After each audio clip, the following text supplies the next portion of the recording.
Hi dear, जय Hind. Do you know about honey bee?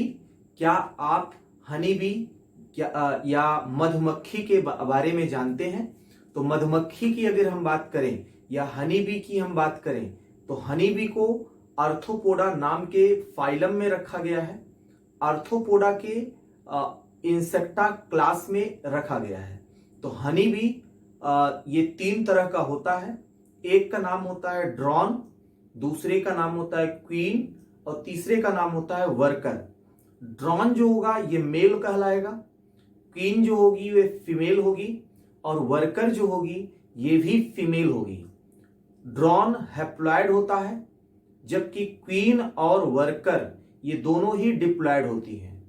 तो drone haploid egg से develop होता है या आप कह सकते हैं ड्रोन अनफर्टिलाइज्ड एग से डेवलप होता है, इसलिए वो हैप्लॉयड होता है। और क्वीन और फीमेल यह फर्टिलाइज्ड एग से, फर्टिलाइज्ड डिप्लॉयड एग से डेवलप होते हैं, इसलिए ये डिप्लॉयड होते हैं।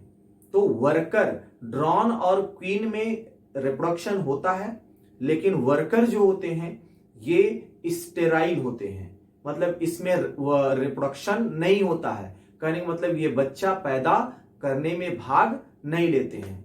अगर हम हनी कॉम्ब की बात करें तो हनी कॉम्ब में अगर सबसे ज्यादा जिसकी संख्या होती है वो वर्कर होते हैं। तो वर्कर की संख्या सबसे ज्यादा होती है और ये केवल काम करने के लिए पैदा होते हैं, काम करते हैं और मर जाते हैं। तो क्वीन जो होती है ज्यादा से ज्यादा वर्कर को प्रोड्यूस करती है। तो ड्रोन की अगर हम बात करें तो ड्रोन क्वीन के साथ एक बार मेट करने के बाद डाई कर जाता है, मर जाता है।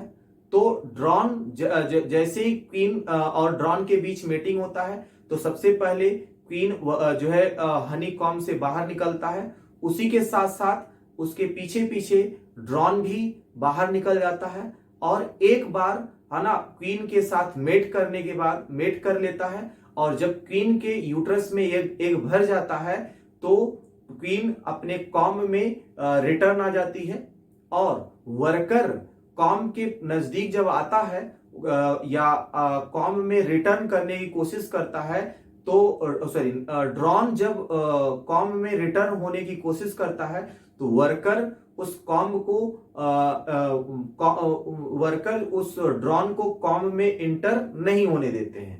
ऐसा इसलिए होता है क्योंकि जो है कॉम्ब में इंटर करने के लिए हनी बी को डांस करना पड़ता है।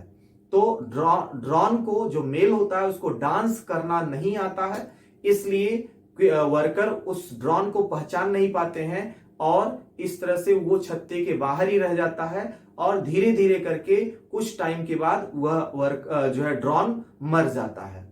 तो इस तरह से अगर हम हनी कॉम्ब की बात करते हैं तो हनी कॉम्ब से हमको 2 प्रोडक्ट मिलते हैं, एक हनी होता है और दूसरा वैक्स होता है।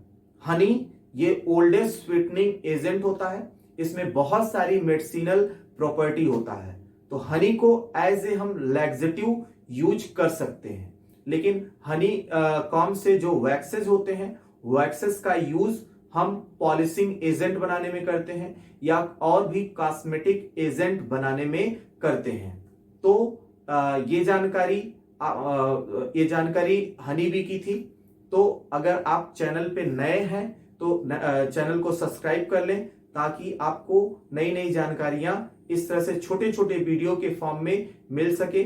थैंक यू, टेक केयर, जय हिंद।